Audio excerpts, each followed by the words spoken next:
Bonjour, M. Foka, merci de me recevoir. Très heureux d'être ici. Alors, on va commencer par des choses très pratiques, les questions sur lesquelles les Ivoiriens se posent des questions et aimeraient avoir des réponses. Êtes-vous en exil en France? Et pourquoi? Est-ce qu'on a essayé de vous arrêter? Pourquoi vous êtes à l'extérieur? Je suis à l'étranger. Écoutez, il y a une succession d'événements que beaucoup ont pu voir. Le procès, 22 avril, etc. Bon. Il y a eu un verdict qui m'a radié de la liste électorale. Ensuite, très rapidement, le gouvernement s'est empressé de faire une conférence de presse pour dire que j'étais ivoirien.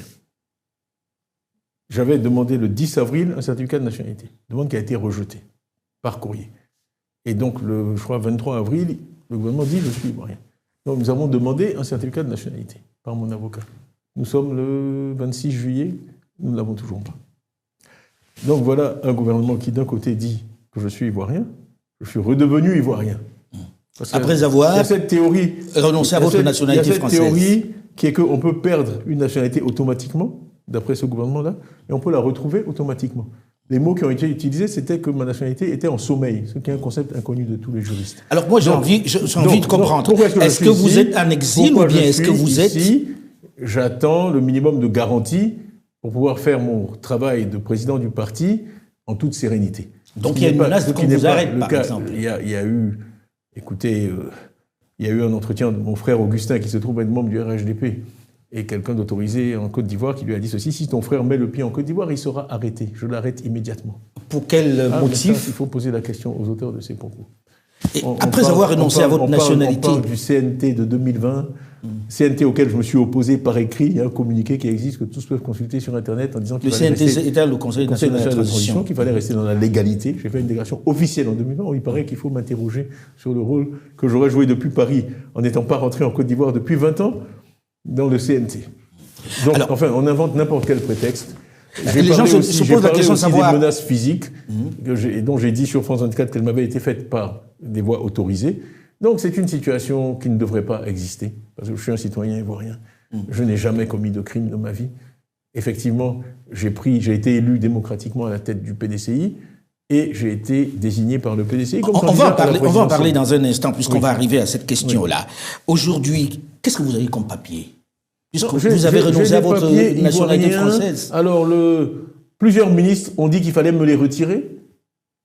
Je sais pas pourquoi. Mais vous vivez en France comment? Mais pour l'instant, j'ai des papiers ivoiriens. Donc vous avez une carte de séjour ici? J'ai un passeport ivoirien valide.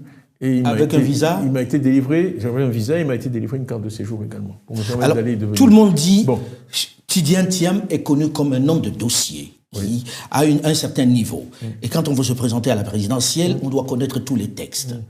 Ce qu'on vous reproche, c'est d'avoir obtenu une nationalité qui, de fait, annulait votre nationalité ivoirienne. Cet article 48, vous ne le connaissiez pas? Je ne le connaissais pas. Mais comment vous pouvez ne connaître cet article 48? Je ne connais pas la constitution ivoirienne, je ne connais pas le code de la nationalité ivoirienne par cœur. Et à chaque fois que j'ai fait des réunions, j'ai demandé dans la salle qui connaissait cet article. Personne n'a jamais levé la main. J'ai été interrogé par des journalistes ivoiriens, je leur ai demandé, ils ne le savaient pas. Attendez, monsieur, je suis désolé, il y a quand même des principes universels dans l'application des lois. C'est une loi de 61. Est-ce que vous connaissez la genèse de cette loi? C'est une loi française. Ce qui s'est passé dans nos pays à l'indépendance, puisqu'on n'avait pas de corpus de lois, c'est qu'on a pris les lois françaises et on les a essentiellement mises dans comme le droit... la Constitution. Voilà, dans le droit ivoirien. C'est une loi qui avait son origine dans la Première Guerre mondiale, parce qu'après la Première Guerre mondiale, la France avait prolongé la durée du service militaire. Il y avait une hécatombe humaine. Donc, les petits Français avaient commencé à faire du tourisme pour le service militaire, prendre d'autres nationalités pour échapper au service militaire français. L'alinéa 2, d'ailleurs, de cet article 48 fait référence au tableau de recensement militaire. Donc c'était dissuasif pour empêcher les gens de prendre une autre nationalité. On a dit, si vous prenez une autre nationalité, vous allez perdre la nationalité française. Mais il a toujours été clair que c'était par décret, ça ne peut pas être automatique. La nationalité, c'est un droit inaliénable. Okay, mais en même temps, c'est une... En 1973, la France a abrogé cette disposition. Cette disposition en Côte d'Ivoire n'a jamais été appliquée. Monsieur Foka, vous ne pouvez pas vous prémunir, il y a un usage. Elle a été appliquée une fois. Non. En 2011, attendez, d'abord, on se gargarise parce que ça les fait plus sourire. Oui, c'est la loi de son grand-père. On lui a appliqué la loi de son grand-père. À ma connaissance, Monsieur le Président Houphouët-Boigny a été président de Côte d'Ivoire de 1960 à 1993. Je mets au défi quiconque de trouver un seul exemple d'application de cette loi en 32 ans, de 61 à 80. Du vivant du président Houphouët, cette loi n'a jamais été appliquée. Pas une fois. Mais ça ne fait pas que cette loi n'existait pas, monsieur Thiam. C'est un concept de désuétude. L'usage crée le droit. Dans le droit, Quand une loi, vous pourrez trouver des lois qui n'ont pas été annulées, qui permettent d'écarteler les gens. Ok ? Il y a plein de lois dans le droit universel qui ne sont pas appliquées, elles tombent en désuétude, tout le monde ignore leur existence. Celle-là n'a jamais été appliquée, aucun Ivoirien n'en était conscient. Vous voulez que je vous fasse la liste des Ivoiriens qui ont pris une autre nationalité, qui ont exercé de hautes fonctions? Aboudrahmane Cissé a pris la nationalité britannique quand il était chez Goldman Sachs. Il a été nommé secrétaire général de la présidence à Abidjan, il a été ministre du pétrole. D'après leur théorie, il n'est pas ivoirien puisqu'on peut perdre automatiquement la nationalité ivoirienne. C'est une aberration. Alors, le fameux exemple qui est cité, c'est celui de 2011, où la Cour constitutionnelle de Francis Waudier a rejeté une candidature à la députation d'un monsieur Tioté. Ce monsieur Tioté il avait pris la nationalité française. Il est toujours ivoirien, il est inscrit, à l'heure où je vous parle, nous l'avons prouvé à tous les journalistes, il est inscrit sur la liste électorale. Donc le précédent dont vous parlez, il n'existe pas. Donc je maintiens qu'en 64 ans, cette loi n'avait jamais été appliquée. Comment vous voulez que quelqu'un puisse imaginer qu'elle le sera ? Mais elle fait partie de la loi. Il y a tout le PDCI. Elle n'a pas été abrogée. Elle n'a jamais été appliquée. Il y a des centaines de milliers de gens sur la liste électorale aujourd'hui qui sont des doubles nationaux. Alors comment expliquez-vous que ça arrive à vous? Ah, mais ça, il faut poser la question. Expliquez. C'est comme quand ça veut dire quoi concrètement? La foudre tombe quelque part. Une loi, il y a 30 millions d'Ivoiriens. Il y a des millions de naturalisés. Vous pensez qu'on a peur de vous, que le président Ouattara a peur de votre candidature? Je pense qu'on a tout fait. Nous, on savait.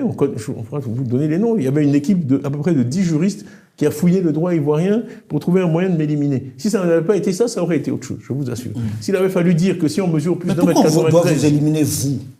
C'est toute personne qui est en position de gagner. Moi, si vous voulez qu'on regarde les sondages, on a fait des sondages qui sont publics, on les a publiés. Parce que nous, quand on fait des sondages, Messina Group, c'est le groupe... C'est un groupe qui fait du conseil en activité politique. C'était le directeur de campagne d'un certain Barack Obama en 2008 et en 2012, qui a gagné 2 élections américaines.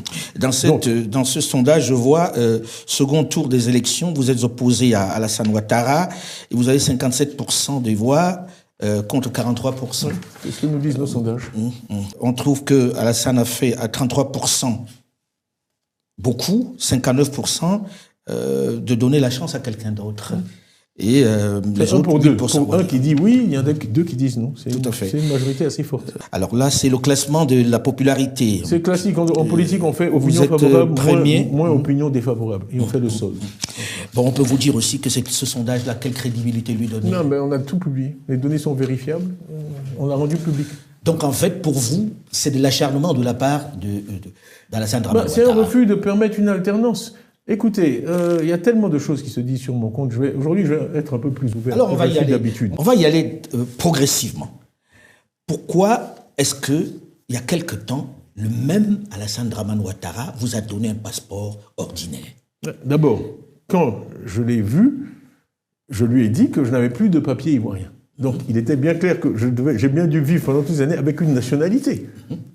D'accord? La française. Oui. Donc le fait que j'étais français était connu de tous. On m'a redonné des papiers que je n'avais plus. On a même fait un film institutionnel à l'ambassade de Côte d'Ivoire. Pour fêter, j'ai rempli les formulaires. Sur ordre du président Ouattara? Oui, bien sûr. Bien sûr. Et quel était le deal? Parce qu'il ne vous a pas donné ça sans deal, monsieur Thiam. Il y avait un deal quand même. Il n'y a absolument pas de deal. Monsieur Thiam, moi j'ai envie de vous poser la question de façon très claire. Absolument pas de deal. Il a été dit que vous lui avez promis que vous ne serez pas candidat s'il était candidat lui aussi. Je vais vous raconter, cette histoire circule tellement, promue par beaucoup de gens au RHDP. Je vais vous dire moi ce qui s'est passé. Donc, en 2022, après avoir eu mon passeport en juin, donc je ne voulais pas rentrer en Côte d'Ivoire avec un passeport français. Voilà d'où tout est venu. Sinon, j'aurais pu prendre un avion avec un passeport. Je voulais revenir dans mon pays, étant parti en 2000. Après un coup d'État, dans des conditions très douloureuses pour moi, je ne voulais pas revenir avec un passeport français. Donc c'est pour ça que j'ai obtenu le passeport ivoirien. Le passeport vert, ils m'ont dit que la valise diplomatique passait seulement de temps en temps, que j'avais droit au passeport diplomatique, mais il aurait fallu que j'attende que la valise passe à l'ambassade de Paris. C'est pour ça qu'ils m'ont donné un passeport vert. Il n'y a pas de deal. Mais pour fournir un passeport vert, quand même, ça ne se donne pas comme ça, on donne des documents. J'ai vu la difficulté avec laquelle, par exemple, le président Gbagbo a eu du mal à avoir les signes. J'ai le dossier, j'ai donné un certificat de nationalité qui a été délivré à Toumoudi, que ma famille est allée chercher. Mais vous aviez un certificat de nationalité alors que vous aviez un passeport français? Oui, mais parce que j'en ai jamais empêché. Écoutez, je ne veux pas citer trop de noms, mais le nombre d'Ivoiriens qui ont un passeport français, vous rigolez. Vous rigolez, vous êtes sérieux? Et qui ont des papiers ivoiriens, mais il y en a des dizaines de milliers. Mais est-ce qu'à un moment, vous lui avez dit au président Ouattara que vous ne serez pas candidat s'il est candidat? J'arrive, je vous fais la genèse des choses. Août 2022, mon souhait, parce que moi je fais des vœux, c'était que si Dieu faisait, parce que je suis parti vraiment de Côte d'Ivoire dans des conditions douloureuses, en 2000 après le coup d'État. Après ça, j'ai aidé, moi je n'aime pas les pouvoirs militaires, j'ai aidé le président Gbagbo à faire partir le général Guèye. Quand le général Guèye est parti en novembre 2000, le président Gbagbo m'a demandé de revenir en Côte d'Ivoire. Je suis revenu pour 24 heures. Il m'a fait l'honneur de me recevoir avec son épouse, Simone, et ma sœur, Yamoussou. Il m'a dit qu'ils avaient fait un sondage au FPI et qu'ils envisageaient de me nommer Premier ministre. Et je lui ai dit, moi, je ne souhaite plus faire de politique. Ça a été une expérience de 6 ans. J'ai repris ma carrière dans le privé. Je suis content qu'il y ait un civil au pouvoir en Côte d'Ivoire. Vraiment, on reste en contact, mais merci. Il ne m'en a pas tenu rigueur, je suis parti. Voilà comment je suis parti. La dernière fois de Côte d'Ivoire, en novembre 2000. Août 2022. Je vous passe les détails. Je reviens, le président a insisté pour que... Je voulais aller d'abord saluer le président Bédié, qui avait été mon patron. Je voulais aller à Yamoussoukro, je voulais atterrir à Yamoussoukro. Ça ne m'a pas été autorisé. On m'a dit qu'il fallait que j'atterrisse à Abidjan, que j'aille voir le président Ouattara en premier. J'ai accepté. Oui. Vous étiez un avion privé, on a dit de ne pas atterrir avant de partir, on a soumis un plan de vol qui a été rejeté. On n'a pas eu l'autorisation d'atterrir à Yamoussoukro. Mais est-ce que c'est le président qui... C'est le président, c'est écrit, ce sont les textes, c'est le président de la République qui donne les autorisations d'atterrissage de jets privés en Côte d'Ivoire. Moi, j'ai découvert ça à l'occasion de ça. J'aurais aussi pu dire, je vais faire ma recherche et savoir ça. Non, je ne savais pas ça. Bon, on découvre des choses. Donc, je suis allé le voir, respectueusement, avec mon grand frère Augustin, mon grand frère Aziz, ma grande sœur Yamoussou, je suis le plus jeune, on est 4 survivants. Toute la famille Thiam, il nous a reçus très gentiment, lui-même et sa femme, chez lui à Cocody. J'avais beaucoup réfléchi à cet entretien. Donc on a échangé des amabilités. Et ensuite, je lui ai dit, Monsieur le Président, est-ce que je peux avoir un tête-à-tête avec vous? D'ailleurs, ce que j'ai fait aussi avec le président Gbagbo, qui m'a reçu par la suite, avec le président Bédié. Chaque fois, j'ai demandé un tête-à-tête. Il y a trop d'oreilles en Afrique. Donc, et voici ce que je lui ai dit. Je lui ai dit, Monsieur le Président, moi j'ai des ambitions, je reviens en Côte d'Ivoire avec des ambitions pour faire de la politique, peut-être un jour. Être candidat à la présidence. Donc, mais là, on est dans le 3e mandat, on a vu ce qui s'est passé en 2020. J'ai besoin de connaître vos intentions. Il me sera difficile d'être candidat si vous êtes de nouveau candidat. Donc il m'a regardé dans les yeux, il m'a dit, non, parce que moi j'ai fini, ce 3e mandat c'est exceptionnel, je ne serai pas candidat. Il vous dit qu'il a fini, il ne sera pas candidat. Oui, je maintiens. Je ne serai pas candidat, donc ça veut dire que ça vous ouvre la porte. Voilà. Mais d'où vient-il alors qu'on dise que non, vous aviez promis... Ça, c'est eux qui le répètent. J'ai dit, il me sera difficile d'être candidat si vous êtes candidat, et donc je veux savoir. S'il m'avait dit à cette époque-là, mais tout aurait été différent. Et malheureusement, comme il y a dans les affaires policières, il y a des témoins contemporains. Parce que mon frère Aziz, j'ai toute confiance en lui, dès qu'on est sorti, je lui ai raconté l'entretien. Donc il y a des témoins contemporains, c'est pas une histoire que j'invente aujourd'hui, c'est ce qui s'est passé. Là où je me suis dit, il y a de l'eau dans le gaz, c'est quand j'ai commencé à faire campagne en 2023, que j'ai vu le niveau de toxicité de ce que le RHDP disait sur moi, le niveau de violence déjà, pour m'empêcher d'être président du PDCI, vous savez quand même ce qui s'est passé. Le congrès devait avoir lieu le 15 décembre 2023 à l'Hôtel Ivoire. On a suscité 2 plaintes de 2 secrétaires généraux de section, 2 plaintes bidons sur 6800, qui sont allés l'après-midi à une session du tribunal à laquelle nous n'avons pas assisté, contre le PDCI. Moi, je cherche. On avait des rumeurs en disant ils vont interdire votre corruption. On a des sources dans la police. La police était déjà informée cet après-midi-là qu'ils allaient intervenir pour interdire notre congrès. Ils nous l'ont dit. Mais certains n'y croyaient pas. Bon. Donc l'affaire tourne jusqu'à 20h. On est même remonté jusqu'au ministre de la Justice pour essayer de savoir. Et on nous a dit non, mais si une décision pareille avait été prise, le ministre serait au courant. Paf, à 2h du matin, 39 cargos de police. On envoie 39 cargos de police à quelqu'un avec qui on a un deal. Moi, je travaille de façon moderne. J'ai toujours des sondages. J'avais des sondages. Mon estimation, c'est que j'aurais 93% des voix. Eux, ils avaient les mêmes sondages. Ils savaient que j'allais être élu. Okay. 39 cargos de police. Donc, pour vous, aujourd'hui... Donc, la première agression, le 9 décembre 2023, j'ai dit ceci, dans un grand discours à Yamoussoukro pour lancer ma campagne, pour être président du PDCI, que nous étions un parti qui avait l'ambition de diriger le pays, qu'on devait être un parti national. Et j'ai dit ceci, j'ai dit qu'il fallait que le PDCI revienne au Nord. Je n'ai pas dit qu'on reconquiert le Nord, qu'on domine le Nord, j'ai juste qu'on revienne au Nord.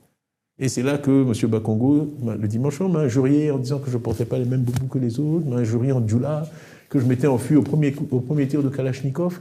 Donc, ces agressions idiotes ont commencé dès fin 2023. Ensuite, on m'a empêché de tenir le congrès. Il a fallu qu'on ruse, qu'on déplace le congrès à Yamoussoukro, parce qu'ils avaient commis l'erreur d'interdire la tenue du congrès à Abidjan.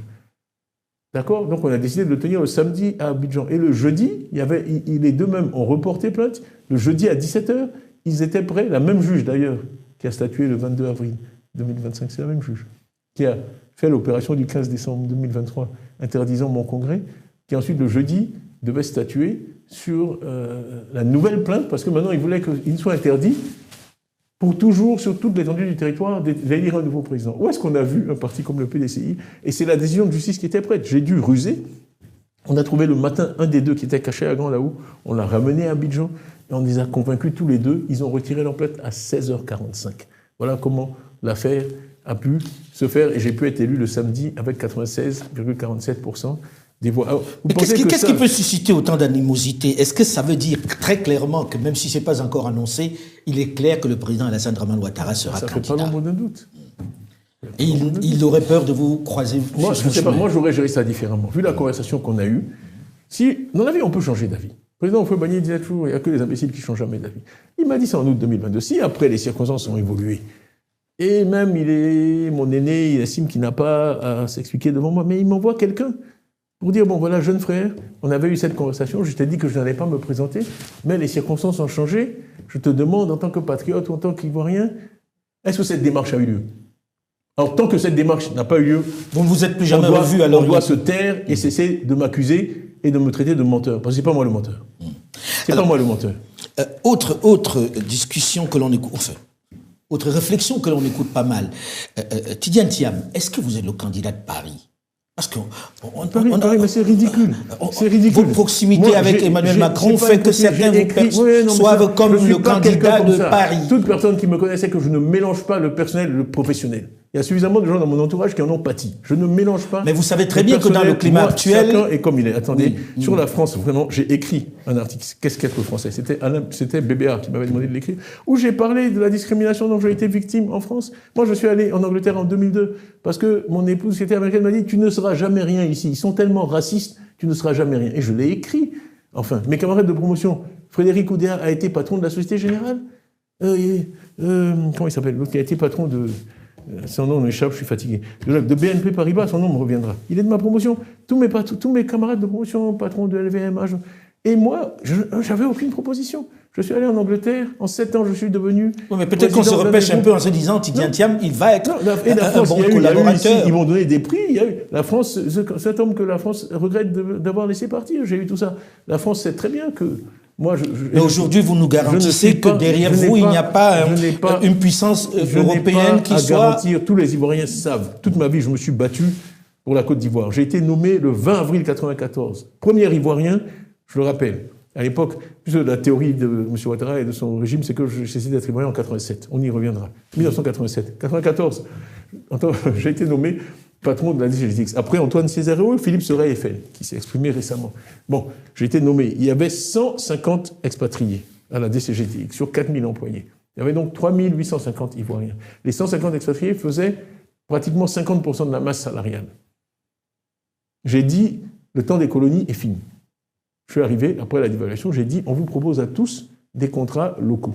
On va vous payer aux mêmes conditions. Vous êtes tous là depuis 15 ans, 20 ans, vous aimez la Côte d'Ivoire. Bon, vous allez rester à des conditions ivoiriennes. Sur 150, il y en a 141 qui ont refusé. Je les ai licenciés. J'ai eu le chef de la mission de coopération dans mon opinion. Monsieur Thiam, on veut savoir si vous êtes pour ou contre la France. Je lui ai dit, monsieur, ni l'un ni l'autre. Moi, c'est la Côte d'Ivoire qui paye mon salaire.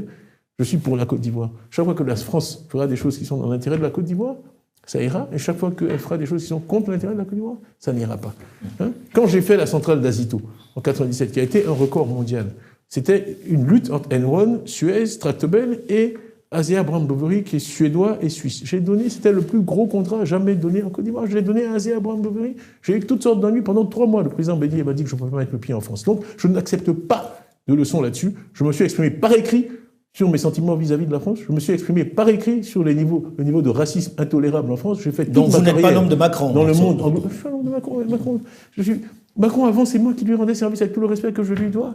J'étais CEO bien avant qu'il occupe des fonctions importantes. J'étais CEO en 2009, à 46 ans. J'étais CEO d'une des plus grosses sociétés de Grande-Bretagne. J'ai été président de l'association des assureurs britanniques.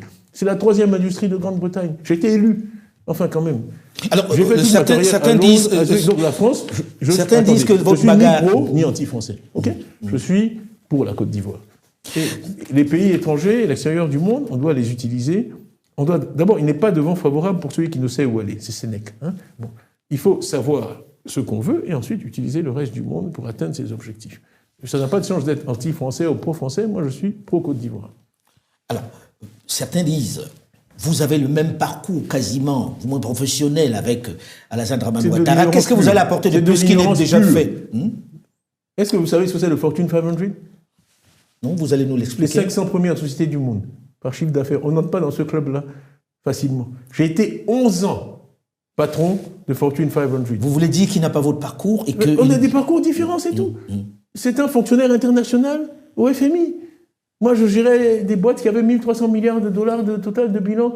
En Indonésie, j'avais 220 000 employés. Mais qu'est-ce que vous allez faire qu'il ne peut faire, puisque lui aussi, il avait des relations, il a des relations, il a ramené des fonds dans le pays. Fonctionnaire ou entrepreneur, leader de secteur, c'est la même chose. Mais sur quelle planète vous vivez? C'est un fonctionnaire international. Arrêtez. Au FMI, on est payé 400 000, 500 000 dollars par an. Un CEO de fortune gagne 10 millions de dollars par an. Ça fait 20 fois. C'est pas la même chose. Donc vous pensez qu'il n'est plus à la hauteur? Je ne sais pas qui il est. Moi, je suis un homme du privé. Ce que je peux apporter, c'est de la création d'emplois. Je sais comment on investit, je sais comment on dirige une entreprise. Je suis un manager, je l'ai prouvé. C'est pas une question de l'argent. Moi, je connais Mike Bloomberg parce que Crédit Suisse est un des plus gros clients de Bloomberg dans le monde. Je connais. Mais il a toujours dit qu'il avait aussi de grandes relations, des relations importantes. Le rôle qu'il joue dans l'économie mondiale. Ils viennent dans les pays de temps en temps et ils regardent les grands équilibres macroéconomiques. Ça n'a rien à voir avec être sur les marchés tous les jours et que ça a un impact sur votre compte d'exploitation. Alors si vous deviez dresser son bilan aujourd'hui, on n'a rien à voir. Si vous deviez dresser son bilan, je ne dis pas qu'il a un mauvais profil. Je dis juste que de dire qu'on a le même profil, c'est de l'ignorance pure. Voilà. Mais est-ce que son bilan est mauvais? Être au FMI, ou être patron d'une fortune aujourd'hui, c'est la même chose, c'est de l'ignorance pure, ça n'a rien à voir. C'est comme jouer au football et jouer au hockey, c'est deux sports différents. Voilà, point à la ligne. Bon, son bilan, je l'ai dit, moi je ne me contredis pas. J'ai adopté un ton très conciliant, même quand on m'a envoyé 39 bus pour m'empêcher, alors qu'on avait un deal, non certain. 39 bus de police. J'ai dû aller le 16 au matin, parce que c'est un plan en 2 phases. C'est un commissaire qui me l'a dit. Le but, c'était de créer de la violence pour pouvoir m'arrêter. Bon, dire que j'avais suscité des violences. Quand ils sont venus à 2h du matin chasser nos gens qui étaient en train d'installer les micros, etc., on a dit du calme. À 7h du matin, j'ai fait un communiqué disant aux militants de grâce, soyez calmes, c'est de la provocation, ne réagissez pas. On m'a dit d'ailleurs que c'est un communiqué qui allait très haut dans l'administration américaine. On a dit, voici un comportement exemplaire d'un opposant africain qu'on aimerait voir dans plus d'endroits. Ensuite, quand ça a chauffé, comme ça n'a pas marché, ils sont allés occuper le siège du PDCI. Depuis 1946, jamais des forces de l'ordre n'ont occupé un siège du PDCI, même sous la coloniale, même à l'époque de la guerre froide, quand on était affilié au Parti communiste. Ils sont allés occuper le siège du PDCI à Cocody en pensant que ça allait mettre le feu aux poudres. C'est là que je suis allé, il y a les images sur Internet, où j'ai dit aux gens, vous savez, dans la vie, on ne peut pas contrôler les événements, mais on contrôle toujours comment on réagit. Et là, on va montrer notre supériorité, notre noblesse, c'est dans notre réaction. On va montrer qu'on est une partie de la paix. On va être civilisé, on ne va pas répondre à la provocation. Pour vous, on est dans un régime de violence en Côte d'Ivoire aujourd'hui? Les images ont été diffusées du pauvre Kwaku Djabia qui a été jeté dans un véhicule de force. C'est à la fondation Konrad Adenauer, qui est une fondation pour la paix, créée par M. Adenauer après le drame de la Seconde Guerre mondiale, qui est financée par l'État allemand, qui nous aide dans les formations pour les élections, etc. Le petit était là, il parlait avec un vigile, un véhicule noir qui traînait là depuis 16h35 est arrivé. Vous avez vu les images? Des gens en tenue civile, en hoodie, etc., qui sont armés, ils s'approchent. J'ai le témoignage du vigile, on a flouté son visage parce qu'il paraît que les gens le cherchent, et où ils ont dit, si tu parles en tabac, il a essayé de s'interposer. Et vous avez vu, ils ont embarqué ça, c'est un kidnapping. C'est un kidnapping. En plein jour à Cocody, à Abidjan.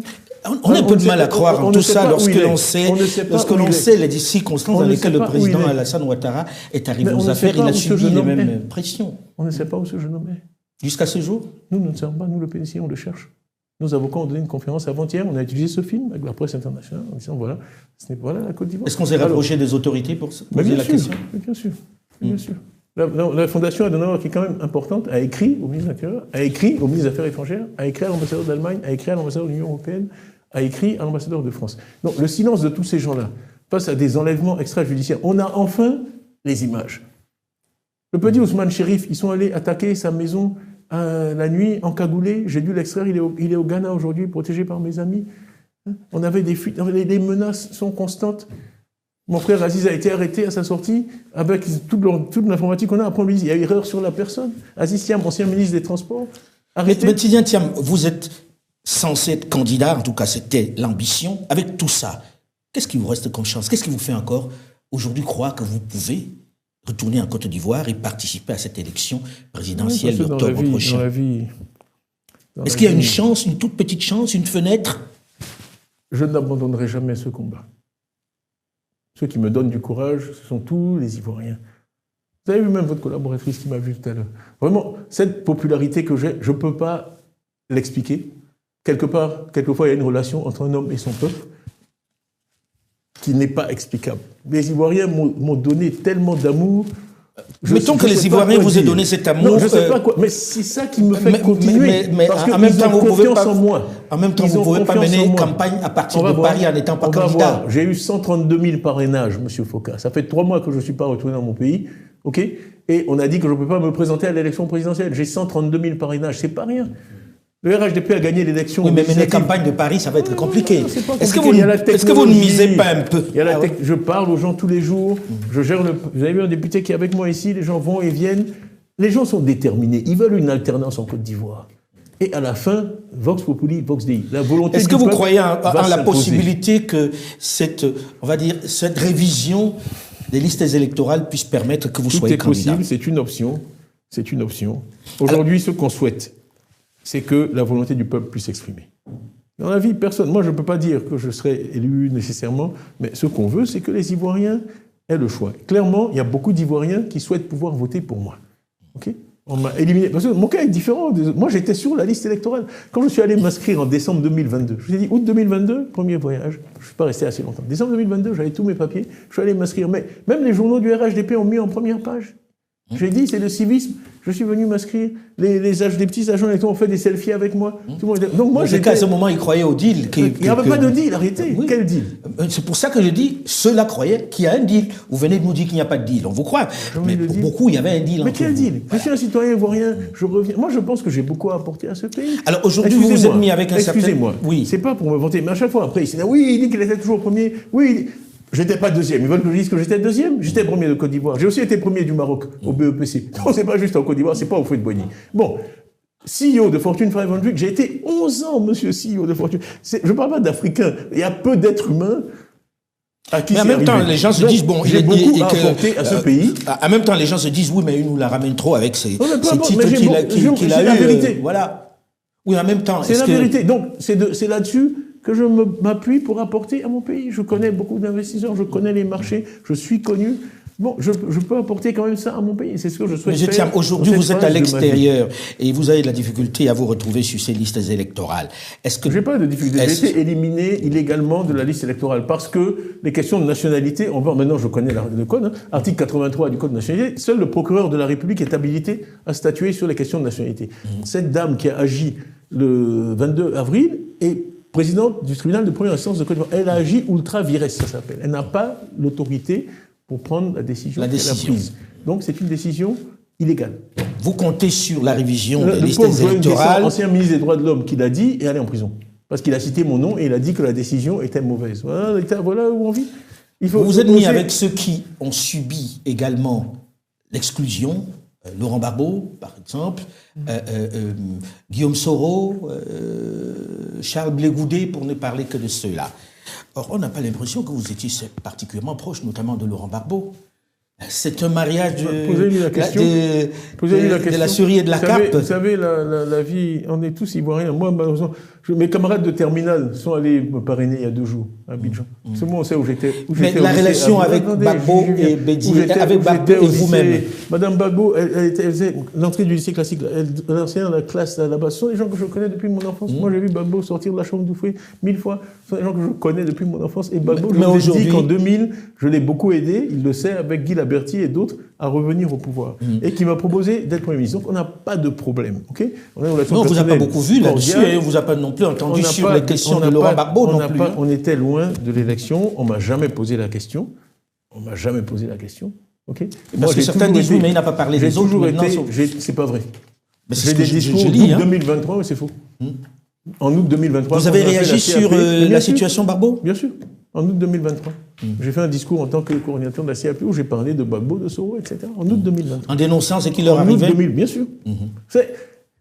On ne peut pas prendre ses désirs pour des réalités. Maintenant, vous avez dit, je suis un homme de dossier, je suis aussi un homme de fait. Et c'est vraiment une chose qui mérite dans les débats politiques africains, c'est que les gens n'ont parfois aucun respect pour les faits. Je suis désolé, je l'ai dit. Et je l'ai dit d'ailleurs, c'est moi qui ai écrit mes discours, je dis, mettez bien ça, parce que sinon un jour, on dirait que je l'ai pas dit. S'ils m'éliminent, ils vont dire que c'est parce qu'ils m'ont éliminé. Mais est-ce que vous vous êtes parlé, Laurent Gbagbo et vous, ces derniers temps? On ne sait pas, on a fait... Mais c'est quoi le but aujourd'hui? C'est quoi le but de ce mouvement? Quel est le but de ce mouvement où vous vous mettez ensemble aujourd'hui? J'ai 15 questions en même temps. Il m'a demandé si je parlais à Laurent Gbagbo. J'ai dit, je suis allé jusqu'à Mama chez lui, on a pris une très belle photo ensemble. Et ce, je fais une photo qui a eu un succès énorme sur Internet. Maintenant, on n'a pas besoin de se parler tous les jours. Ce qu'on fait actuellement, le but de ce mouvement, c'est qu'on a des revendications très précises. Il est clair qu'on n'a pas la même idéologie. On l'a écrit. Oui. C'est pour ça que je pose la question, puisque vous n'avez pas la même idéologie. Ce qu'on veut, ce sont des élections transparentes, compétitives, inclusives, où le meilleur gagne, où le vainqueur gagne, de façon à pouvoir gouverner le pays avec légitimité par la suite. C'est aussi simple que ça. Okay? Donc on a demandé, nos revendications sont écrites noir sur blanc. On a demandé que... Alors on dit, on a fait que appliquer à M. Thiam la loi. D'accord. Donc ce sont des défenseurs de l'état de droit qui kidnappent les gens en plein jour, dans la rue, par des gendarmes en civil. Les gendarmes n'ont pas le droit d'opérer en civil. Okay? Les gendarmes font partie de l'armée. Okay? Ça, c'est un. Ce sont des gens qui respectent le droit. Le droit dit que la révision de la liste électorale doit avoir lieu chaque année. Ils n'en ont pas fait en 2022. En 2015, elle a eu lieu en juin-juillet, avant l'élection, ce qui est normal et bien. En 2020, elle a eu lieu en juin-juillet, avant l'élection, ce qui est normal et bien. Et puis en 2025, où on a éliminé M. Thiam, où il pourrait se réinscrire. Si on faisait la RLE en juin-juillet, subitement, on décide qu'elle aura lieu après l'élection. Donc, vous pouvez marquer des buts, mais après la fin du match, dit l'arbitre. Donc, c'est ridicule. C'est ridicule. On perd. Alors, aujourd'hui, M. Thiam, pas bon pour parce que je gère le temps. Aujourd'hui, si demain, dans cette, on va dire, cette liste électorale, vous êtes tous exclus, sauf un, vous feriez campagne pour celui-là dans cette association? Est-ce que vous pourriez faire... Je ne réponds jamais aux questions hypothétiques. Ah oui, mais là, on ne va pas aller bien loin. Ah oui, on est bloqué. Puisqu'il y a des hypothèses. Ça n'a pas d'importance. Le jour où ça se produit, on en parle. Pour l'instant, ce n'est pas d'actualité. Pour l'instant, on demande la réintégration de tout le monde. Je ne vais pas commencer à jouer les scénarios. Si un vient, là, ça supprime un certain nombre de réflexions des autres, parce qu'au sein même de votre parti, je ne vais pas commencer au sein même de votre parti, M. Thiam, il y a Jean-Louis Billon. Oui, Dieu. Oui, ok, allons-y. Pourquoi mon Dieu?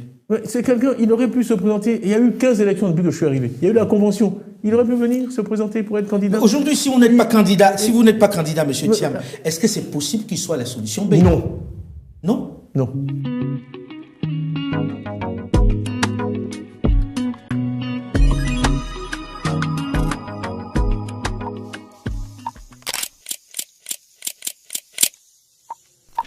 Nul n'a le droit d'effacer une page de l'histoire d'un peuple, car un peuple sans histoire est un monde sans âme. Le grand jour tant souhaité est enfin arrivé. Indépendance, tcha-tcha. En vertu du droit de peuple à disposer de l'air. De ce moment et à jamais, notre État libre et indépendant. Il n'y a pas de dignité sans liberté. C'est par la lutte qu'il a été conquise. la patrie ou la mort. En Afrique, il y a un grand diable qui vend les autres Africains.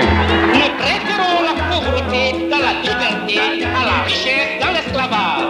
Mobutu Sese Seko Kukumbendu Wazabanga. C'est une question de dignité.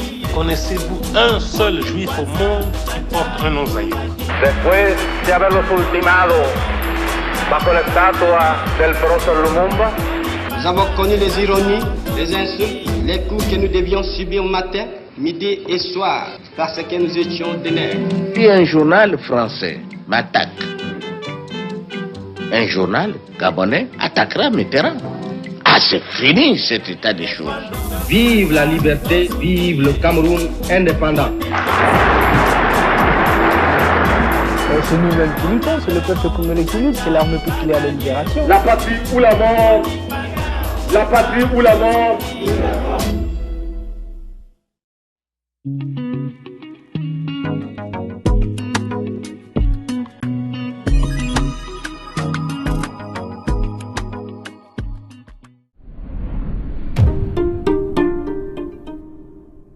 Au sein même de votre parti, je ne vais pas commencer au sein même de votre parti, monsieur Thiam, il y a Jean-Louis Billon.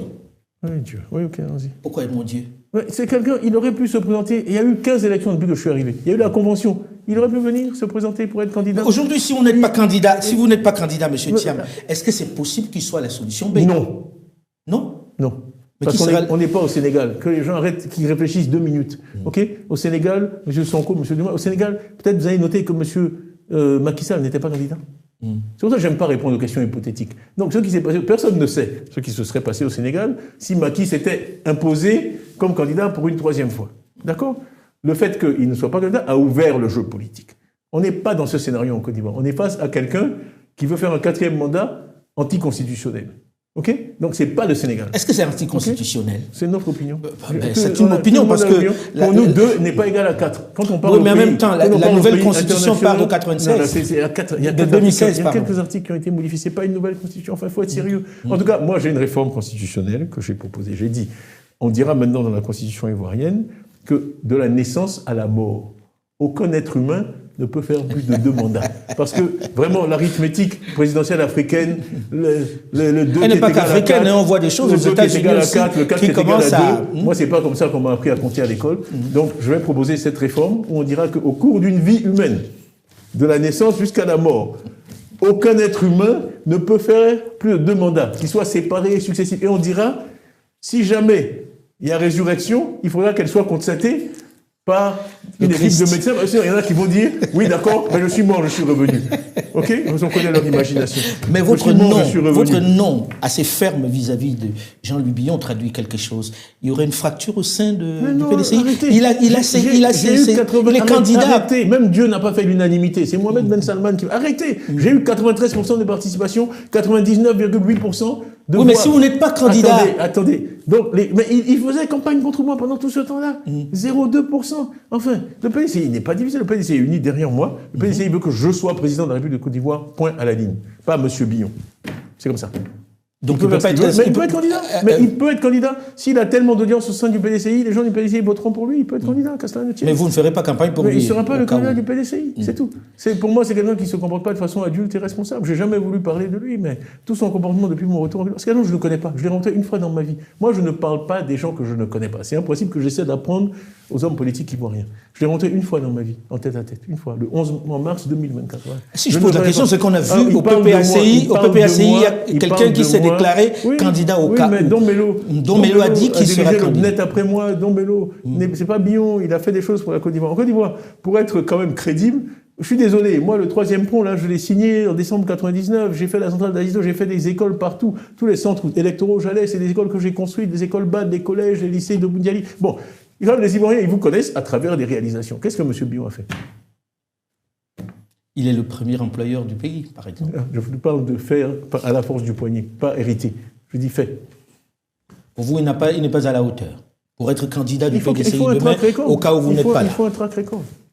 De gestion de la chose publique, de démonstration qu'on a l'intérêt général à cœur. Alors, vous faites une alliance avec Laurent Gbagbo. Demain, on dit... Thiam n'est pas candidat. Non, lui, il a dit, je ne rentrerai pas dans ces spéculations. Pour l'instant, nous avons demandé que tout le monde soit candidat. C'est ce qui est le mieux pour la Côte d'Ivoire. Et je me bats pour que ce qui est le mieux pour la Côte d'Ivoire se fasse. L'intérêt de la Côte d'Ivoire, c'est que tout le monde soit candidat. Il faut tourner la page. On ne va pas éternellement reprendre ceux qui ont mis le feu au pays et qui ont créé tous ces problèmes. On ne va pas éternellement les laisser prendre les Ivoiriens en otage. Aujourd'hui, les Ivoiriens ont peur. J'ai dit, un de mes objectifs, c'est de libérer les Ivoiriens de la peur. Sous moi, il n'y aura pas d'enlèvement extrajudiciaire. Je sais pas, à mon âge, je vais me transformer en dictateur.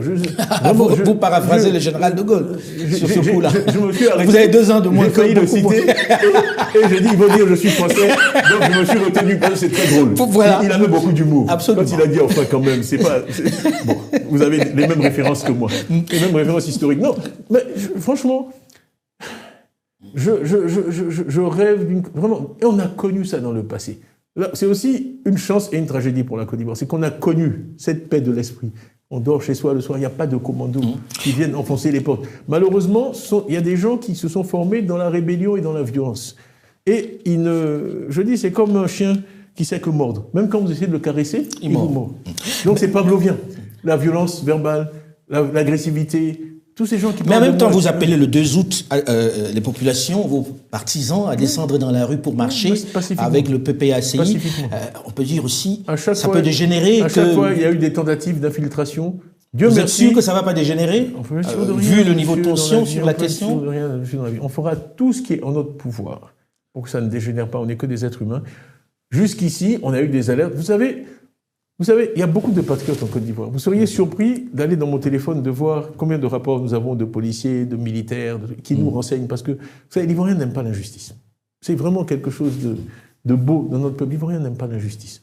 Et aujourd'hui, ils estiment que... Donc vous n'avez pas peur avec tout ce qui se passe, J'ai toujours peur, bien sûr, que Tidjane Thiam et le PDC sont victimes d'une injustice. Donc, je vous dis qu'il y a eu des tentatives d'infiltration de nos manifestations. On sait même où ils ont pris leur faux pagne PDCI. Ils sont venus. Quand je parlais ici le 14 mars, il y a 20 gens du RDR qui sont venus pour me chahuter, dont le frère d'un ministre en exercice. Mais l'enthousiasme de la foule était tel qu'ils ont vu que si ils faisaient quoi que ce soit, ils couraient un risque personnel. Et ça, c'est ce que nous avons utilisé jusqu'ici. La mobilisation, l'enthousiasme de nos partisans, et on leur dit d'être vigilants. À chaque fois, on a fait parce qu'ils ont pénétré nos manifestations en essayant de créer des troubles. Je touche du bois. Jusqu'ici, par la grâce d'Allah, ils n'y sont pas arrivés. Et on fera tout ce qui est humainement possible pour éviter ça. Pour moi, la vie humaine est très précieuse. Ce ne sont pas des paroles en l'air. J'ai dit, je n'ai pas de sang sur les mains.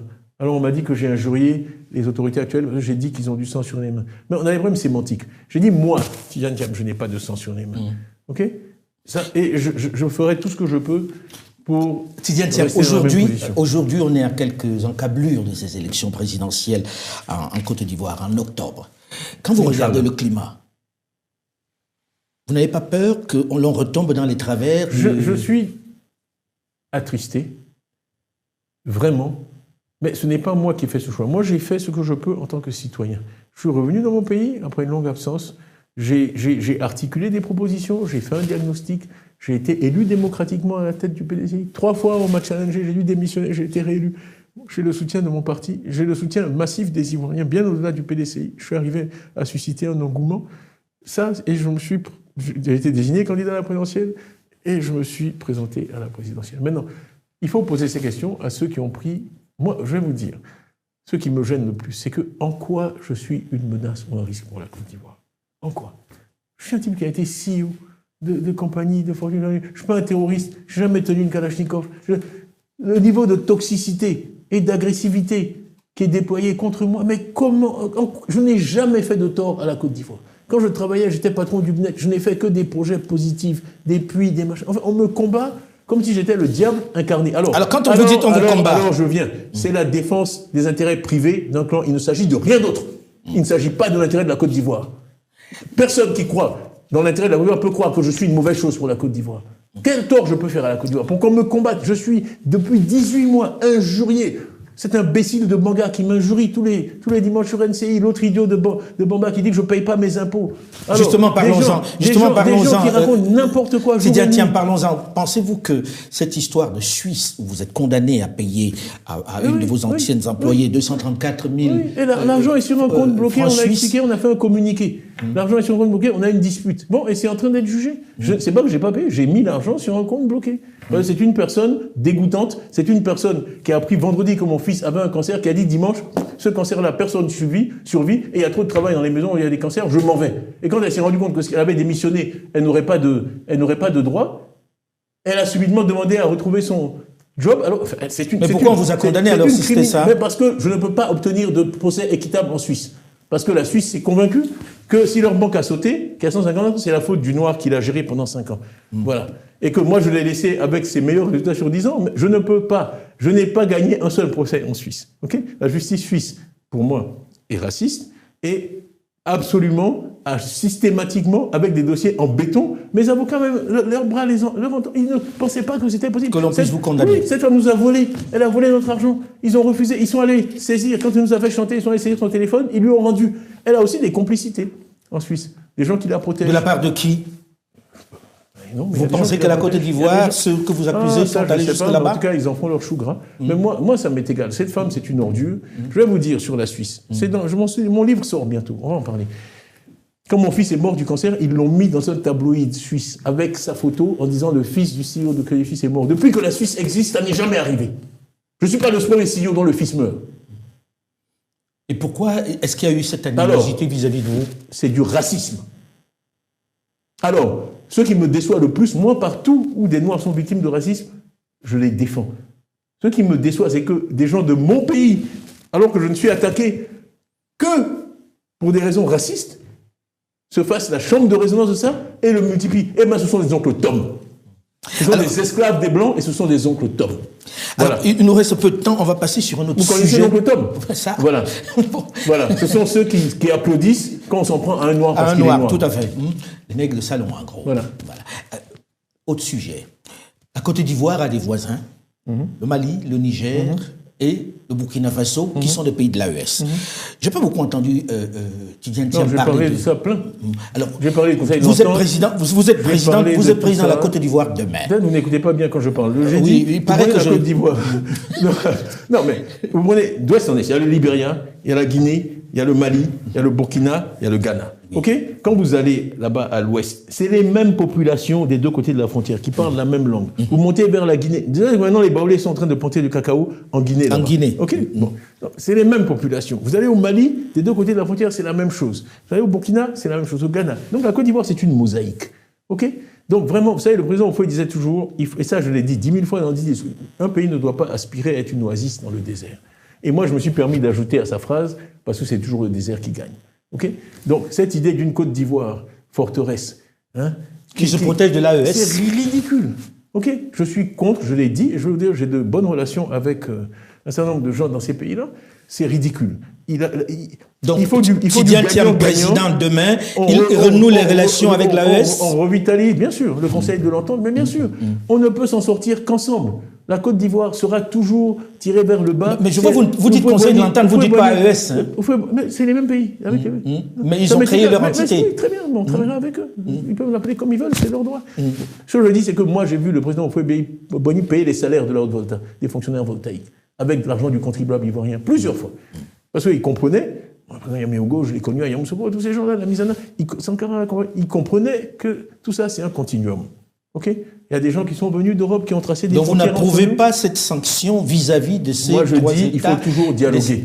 Pourquoi? Dans les demandes qu'on a vis-à-vis du gouvernement, pas du RHB, donc il y a le dialogue. La Côte d'Ivoire, c'est le pays du dialogue, pas le pays de la Kalachnikov. C'est le pays du dialogue. Okay? C'est ça notre culture. Donc, on doit dialoguer. Okay? On doit dialoguer avec ces gens-là, on doit les écouter, on doit leur parler. Ça ne mène à rien. On ne peut pas faire une forteresse Côte d'Ivoire.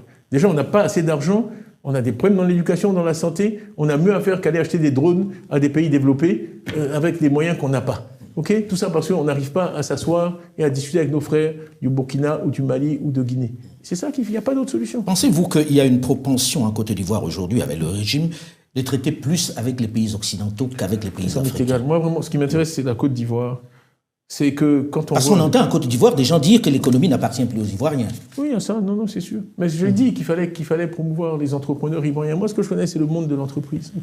Et mon rêve, c'est de voir des entrepreneurs ivoiriens. Là, ça m'est égal, vraiment. Ce qu'il faut, c'est qu'ils soient implantés dans l'économie locale. Le président, les gens comme Bloorn, ils ont fait des choses extraordinaires en Côte d'Ivoire. Moi, vraiment, je suis dans une vision américaine des choses. Okay? Vraiment, tous les talents sont le bienvenu, ils peuvent venir de partout. Tant que les gens sont là, qui s'attachent au pays, qu'ils investissent dans le pays, tant mieux. Et bien sûr, également, des Ivoiriens. Mais c'est un... J'ai toujours dit, voilà, il faut donner la priorité aux entreprises nationales. Moi, j'ai été à la tête de grands groupes internationaux. Quand on regarde les pays, je dis, c'est comme quand vous visitez une planète en science-fiction, avant d'aller enlever votre scaphandre, vous allez voir s'il y a de la vie locale. S'il n'y a pas de vie, vous allez garder votre casque. Donc, quand on regarde les pays où investir, on demande toujours d'abord comment se portent les entreprises locales. Non, comment se portent les entreprises locales? Est-ce qu'il y a des entreprises locales à succès? Quand il n'y en a pas, vous vous dites, bon, moi qui arrive de Londres, là, si dans ce pays A, les entreprises qui parlent la langue, qui sont nées là, qui n'y arrivent pas, moi, j'y vais pas.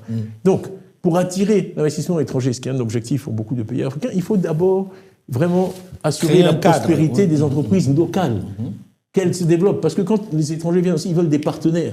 Donc ils vont dire, quelles sont les 5 premières entreprises locales avec qui on va... Non, c'est la même chose. En fait, c'est un cercle vertueux. Assurer la promotion des entreprises locales, c'est ce qui va permettre d'attirer l'investissement étranger et d'accroître la croissance. Donc je dis que, malheureusement, souvent, les États passent 80% de leur temps avec les entreprises étrangères. C'est une erreur. Il faut passer 80% de son temps avec les entreprises locales. Moi, quand j'étais en Grande-Bretagne, le Premier ministre Cameron, tous les mois, il avait une réunion avec nous, les principaux CEO du pays. Comme ça que je l'ai bien connu. Et il nous écoutait, il faisait le tour de table. Quels sont vos problèmes? Premier ministre de Grande-Bretagne, pays du G7, et il notait, bon, mais monsieur Thiam, je vais régler ça. Bon, monsieur, c'est cette attitude-là. Moi, c'est ce que j'ai appris des anglo-saxons. Vous voyez, le président Trump fait la même chose, le président Obama, chez eux, c'est naturel. C'est le monde de l'entreprise. Comment dire ça? Il y a un problème dans le modèle français. Moi, c'est ça quand vous dites la France. Tout le monde sait qu'économiquement, je ne suis pas pour le modèle économique français. Moi, je crois dans le modèle anglo-saxon où l'État occupe la place que les entreprises lui laissent. OK? C'est pas le contraire. Voilà. Bill Gates, Tesla. Quand vous pensez aux États-Unis, vous pensez à quoi? Microsoft, vous pensez à Tesla, vous pensez... Tout le monde connaît le nom du patron de Tesla. Qui connaît le nom du secrétaire d'État au commerce? OK? Quand j'allais à Davos, Osborne, qui était le ministre des Finances, on rigolait toujours. Parce que moi, j'étais patron de privé, j'étais en business, il était en éco. Un jour, il me disait, bon, Titi, see you later. Et il me disait, je vais travailler vos livres de contribuables. Non, c'est le contraire sur l'ensemble du continent, on va dire. Mais c'est comme ça qu'une nation se développe, c'est comme ça que ces entreprises qui créent de la richesse paient des impôts qui ensuite permettent de faire des routes, des écoles, des machins, sans s'endetter. Parce qu'il y a une vraie création de richesse dans l'économie nationale. J'aurais voulu qu'on ait un peu plus de temps, mais... On a fini déjà. On a fini déjà. Le temps passe vite avec vous. Bon. En tout cas, j'espère que ceux qui nous ont regardés ont eu des réponses à leurs questions. Et puis bon vent dans cette aventure. Que Dieu vous entende. Et bon courage aussi, parce que ce que vous faites, c'est important d'informer l'opinion et de poser les bonnes questions. C'est vraiment important. Donc je vous remercie pour le temps que vous m'avez consacré à mon pays aujourd'hui. Bon vent et essayez de rester libre. Ce serait peut-être mieux. Libre au sens de... Libre... Pas en prison, libre au sens de la pensée. Pas en prison. Ah ça, je vais essayer, parce que j'ai pas envie de me faire arrêter. Je me dis, mais tu n'as qu'à revenir, tu vas être arrêté. Je dis, excusez-moi, je n'ai commis aucun crime. Donc, voilà. Merci. Merci à vous, Alain Foucault. Merci.